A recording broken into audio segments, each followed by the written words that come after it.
He was a USC graduate, a Vietnam veteran, and a 12-year deputy, but this story has an incredibly sad ending.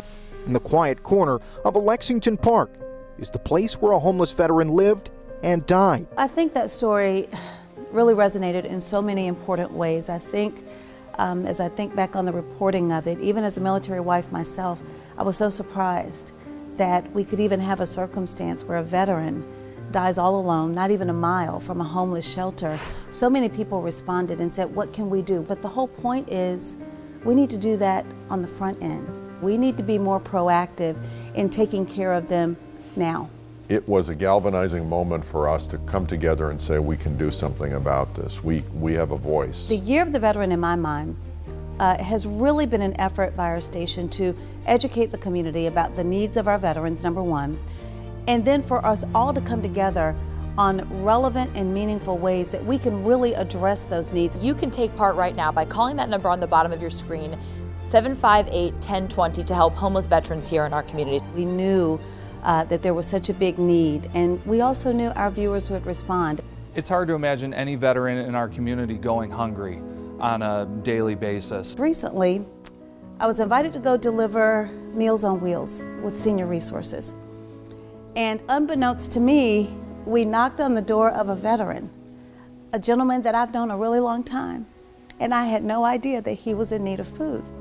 And that reminded me that even as a military wife, we have to do a better job. Reporting live tonight from our Year of the Veteran Food Drive. No matter where you are watching us tonight, there is a way that you can help. When we partnered with Harvest Hope, it was amazing to see the outpouring, not just of love and appreciation, but the people, the kids who showed up. We love our troops! 5 tons of food were collected here when all was said and done. When you think about raising that much food for that veteran population, that was tremendous. And it's that food drive that keeps food in their bellies when they're not going to ask for it. So it makes a difference.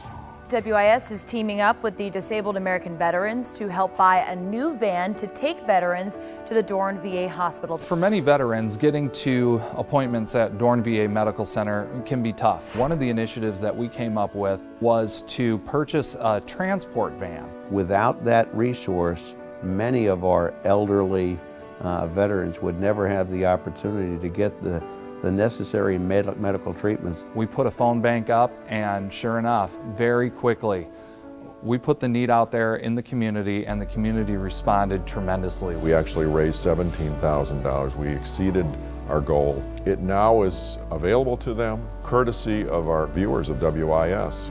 We made it happen for them. I'm really proud of that. We do have volunteers standing by answering your questions about your benefits. All of the resources that are available for veterans, a lot of times they're not really known. So for people to be able to call up, it was a single phone call where they could have all of their questions answered. Very simple, and the volunteers were just so helpful in guiding veterans through. That was a very beneficial phone bank that y'all did for the veterans, because it did provide hands-on information to help make their lives better. The Fisher House, you know, for people who aren't familiar, it's kind of like a military version of the Ronald McDonald House. If they live more than 50 miles away and their family member is hospitalized or they have a need for ongoing treatment, they're eligible to stay here at our Fisher House. This is something that I hope people don't need, but when they do need it, there is nothing better. Now the effort is underway to build one here in Columbia, and we have been a part of helping to raise money, helping to raise awareness, and this is another way that will just impact not only the veterans but also military families. The Year of the Veteran and WIS's commitment to this community and to the veterans is just, it's very valuable. WIS is always there to support our veterans. I personally want to thank WIS for acknowledging the contributions of veterans. They have given all for us, and we should repay the debt. The Year of the Veteran has allowed us to make this a consistent effort. What can we do to serve our veterans? How can we be of assistance to our veterans? How can we make sure veterans have the resources they need, not just on Veterans Day, but on every day of the year? So that's what I really think the impact of the Year of the Veteran has been.